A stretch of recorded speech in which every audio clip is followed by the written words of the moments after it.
Bonjour, moi je suis tout d'abord saisi par les scènes de violence que vous avez montrées.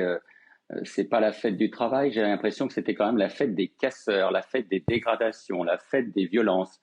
Et moi, ça m'inquiète sur le plan de la sécurité économique de Paris, de la sécurité économique dans les grandes villes. Bien entendu, c'est une répercussion immédiate, c'est-à-dire une perte de chalandise, c'est-à-dire une perte de chiffre d'affaires.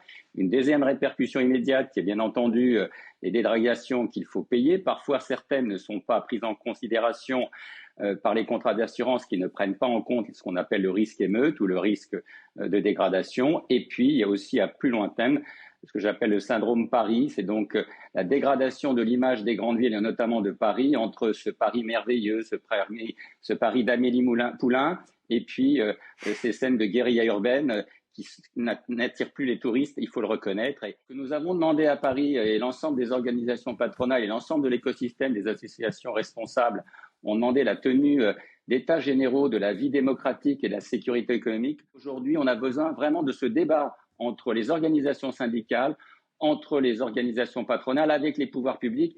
Et je ne vous cache pas que là-dessus, on n'est vraiment pas entendu. Je crois qu'il faut le reconnaître.